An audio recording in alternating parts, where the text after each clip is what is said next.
안녕하세요. 오늘은 스테이블 코인의 제도권화라는 주제로 이야기해 보겠습니다. 부제는 USDC 발행사 서클의 CND 스펙 합병 예정입니다. 영상 제작 텀이 좀 길어졌습니다. 유튜브 초보이다 보니 어떤 이야기를 풀어가는 게 좋을까 고민도 많이 했고, 그 사이에 소통할 수 있는 오픈 채팅방을 만들어서 운영에 바쁘기도 했습니다. 현재 오픈 채팅방은 적립식 비트코인 매수방으로 진행 중이며 모든 코인방 중에 가장 건전하게 운영되고 있다고 자부하고 있습니다. 참여를 원하시는 분은 하단 링크를 참조하시면 됩니다. 저는 10월 1일부터 하루에 비트코인 10만원씩 적립식 매수하고 있으며 함께하고 싶으신 분들은 카톡방에 들어오시면 됩니다. 코인원세 매수하다가 업비트로 옮겨서 임의로 매수 평균가를 적당히 수정한 상황이라 저렇게 나옵니다. 그리고 이더리움을 매일 10,000원씩 적립식 매수 시작하였습니다. 그리고 그 사이에 짧은 알트장이 왔다 갔습니다. 알트장에는 이더리움만 들고 있으면 중간 이상 간다고 수차례 카톡방을 통해서 말씀드렸습니다. 하지만 저 스스로는 이더리움 들고 있는 이상을 할 수 있다고 생각해서 모니터링하며 잡코인을 매수했습니다. 하지만 제가 산 건 거의 안 갔습니다. 그래서 결국은 이더리움 상승분만큼만 딱 먹고 알트장을 종료하고 비트로 복귀하게 됐습니다. 초심으로 돌아가서 겸손해야 한다는 교훈을 다시 얻었습니다. 전 현재 비트 10개, 이더 10개를 들고 있고 2021년 11월 7일에 코팍스에서 연 5.5%짜리 상품이 나오길래 집어넣었습니다. 그리고 하루 이자가 0.0015BTC로 대략 12만원 정도 나오고 있습니다. 코팍스를 써도 안전하느냐가 관건인데 현재 원화가 입금되지 않는 잡거래소인 건 맞습니다. 하지만 코팍스의 2대 주주가 그레이스케일을 운영하는 DCG이기에 안전하지 않을까 하고 쓰고 있습니다. 물론 지난달 전 당연히 코팍스가 은행 선정이 되고 원화 입금 거래소가 될 줄 알았습니다. 하지만 되지 않았습니다. 어쨌든 코팍스에는 고파이라는 이자를 주는 예치 서비스가 있기에 원화 입금이 된다면 바로 적립식 매수 또한 코팍스로 넘어갈 것입니다. 코팍스 가입하실 분을 위해 코팍스 가입하면 5,000원 상당의 BTC를 주는 레퍼럴 링크가 하단에 있으니 쓰실 분은 그것을 통해서 가입하면 됩니다. 현재 거래소의 수수료를 비교해보면 업비트 0.05%, 빗썸 0.04%에서 0.2%, 코인원 0.2%, 코빗 0.15%, 코팍스 0.2%입니다. 하지만 빗썸 0.04%를 받으려면 일단 135만원 쿠폰을 구입하고 시작해야 합니다. 그렇기 때문에 30억원 이상의 단기 트레이드를 하시는 분은 빗썸을 사용하시면 되고 30억원 이하의 거래를 하시는 분은 업비트를 사용하시면 됩니다. 물론 저처럼 적립식 장기 투자하면 대부분은 30억원을 넘을 리가 없기에 현재로서는 업비트가 진리입니다. 그리고 원화 입금이 열린다면 코팍스를 사용하시면 됩니다. 저의 요즘 근황은 이 정도가 되겠습니다. 정리하자면 알트장에 집중하고 카톡방을 운영하느라 유튜브를 만들지 못했습니다. 이제 코인은 당분간은 비터 이더 홀딩하며 겸손하게 적립식 매수만을 할 예정입니다. 이제 USDC 이야기를 해보겠습니다. USDC는 2021년 11월 6일 기준 시가총액 12의 스테이블 코인입니다. 스테이블 코인이 여러 가지가 있지만 대표적인 스테이블 코인에는 5위인 테더와 10위인 USDC를 들 수 있습니다. 테더는 현재 스테이블 코인의 대명사 같은 존재입니다. 스테이블 코인을 한국말로 직역하면 가치가 안정적인 코인입니다. 우리가 비트코인이라고 하면 그 불안정한 것을 화폐로 어떻게 써라고 하잖아요. 그렇기 때문에 암호화폐 세계에서도 가치가 안정적인 화폐 같은 것이 필요합니다. 그것이 바로 스테이블 코인이고 1등이 USDT, 테더입니다. 테더 및 대부분의 스테이블 코인은 1코인이 1달러로 가치를 고정시키게 됩니다. 그러면 그냥 달러를 사용하면 되지 왜 스테이블 코인을 사용할까요? 우리는 업비트를 통해 원화를 편하게 입금하고 거래를 하고 있습니다. 그렇기 때문에 대부분 원화 매수를 통해서 코인을 매수하게 됩니다. 하지만 사실 법정화폐를 직접 입금이 가능하고 법정화폐로 바로 거래 가능한 거래소가 전 세계적으로 많지가 않습니다. 대부분의 거래소는 스테이블 코인 기반으로 거래되고 있습니다. 더군다나 요즘은 유니스왑으로 대표되는 디파이 플랫폼들이 어마어마하게 많은데 그러한 디파이 플랫폼들은 더더욱 스테이블 코인 기반으로 운영이 되고 있습니다. 그래서 스테이블 코인이 필요한 것입니다.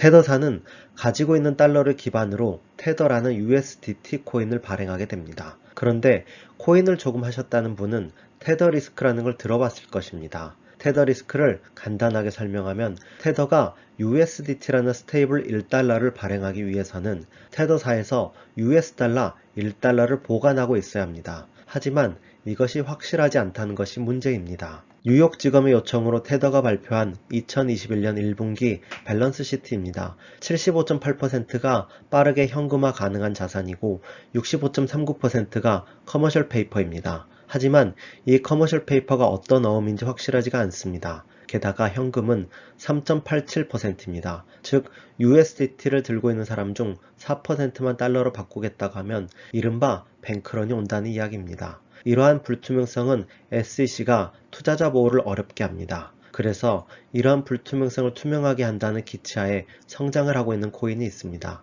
그것이 바로 서클사에서 발행한 USDC입니다.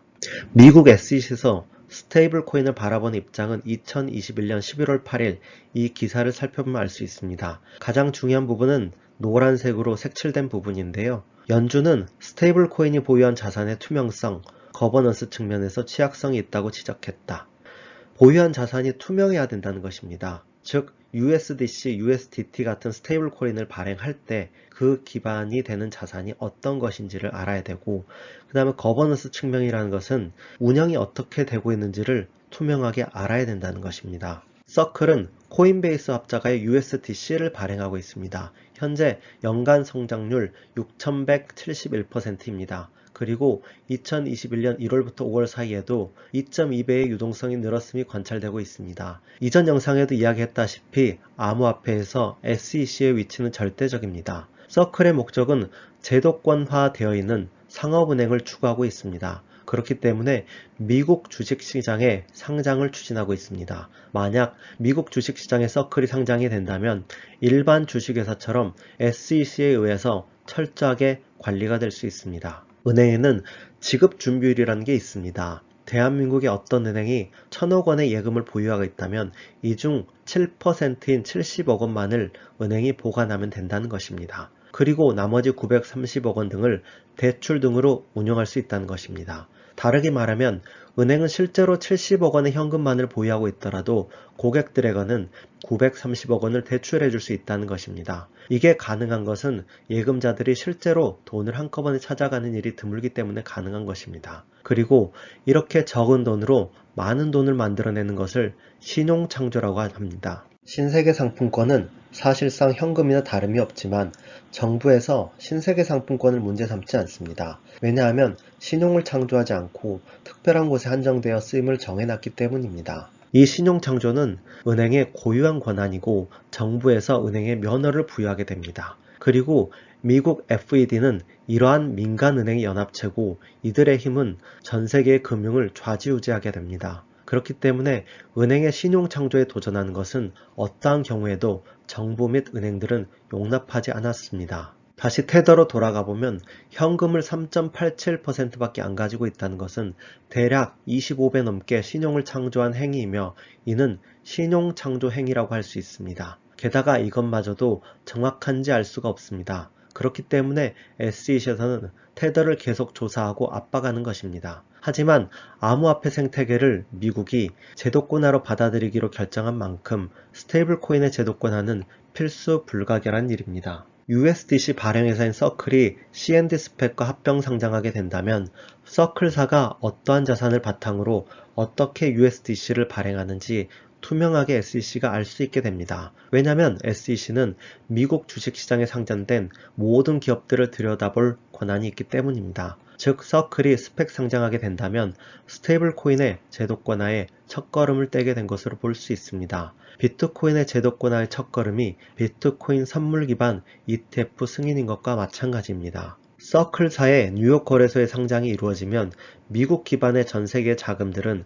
테더보다는 빠르게 USDC로 대체될 것이고 미국이 선택한 이상 전 세계의 스테이블 코인의 대장은 USDC가 될 것입니다. 그리고 이것은 자연스럽게 어마어마한 상승을 낳을 수 있다고 생각합니다. 저는 돈의 흐름이 어디로 흐르는가를 가장 관심 있게 보고 있습니다. 물론 평상시에는 테슬라 같은 경우에는 기업의 실적만 보고 있고 비트코인의 경우 제도권화가 어떻게 되는가만 살펴보고 있습니다. 하지만 신규로 어떤 것을 진입할 때는 돈의 흐름이 내가 사고 있는 곳으로 가나만 살펴봅니다. 지금 현재 미국 3대 지수는 사상 최고가를 계속 갈아치우고 있습니다. 사람들은 지금이라도 더 타야 해 라고 하며 매수를 하고 있는 사람도 있지만 하락을 걱정하는 사람 또한 있습니다. 이럴 때에 스펙주에 돈이 몰린다고 저는 생각하고 있습니다. 올해 초 니콜라를 필두로 스펙주 열풍이 불었을 때도 마찬가지였습니다.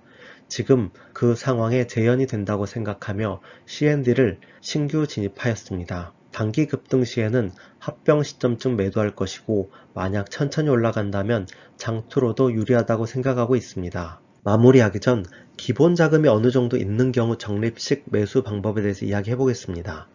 매수하는 자산이 어느 정도 수량이 모이기 전까지는 평단이 의미가 없습니다. 그 수량은 자산이 상승할 때 본인이 포모가 오지 않을 만큼의 수량을 확보한다는 걸 의미합니다. 그렇기 때문에 소득 자산마다 다릅니다. 즉 포모가 오지 않을 만큼의 수량은 평단 상관없이 그냥 매수하라는 이야기입니다. 월급이 충분하다면 비트코인 한 개는 그냥 매수하는 게 좋다고 생각합니다. 그 뒤에 적립식 매수를 해야 합니다. 정리하자면 SEC는 안을 들여다볼 수 있는 스테이블 코인을 원하고 있습니다. 서클사의 설립 목적 자체가 애시당초 제도권화 되어 있는 스테이블 코인을 발행하려고 하는 것입니다. 서클사가 CND랑 스펙 합병되고 나면 USDT가 아닌 USDC로 대부분의 자금이 이동하게 될 것이라고 생각합니다. 미국 시장의 자금이 스펙주로 흐르고 있는 양상이라고 저는 생각하고 이는 지금이 CND 투자의 적기라고 생각합니다. 구독, 좋아요, 알림 설정은 영상 제작에 큰 도움이 됩니다. 경청해주셔서 감사합니다.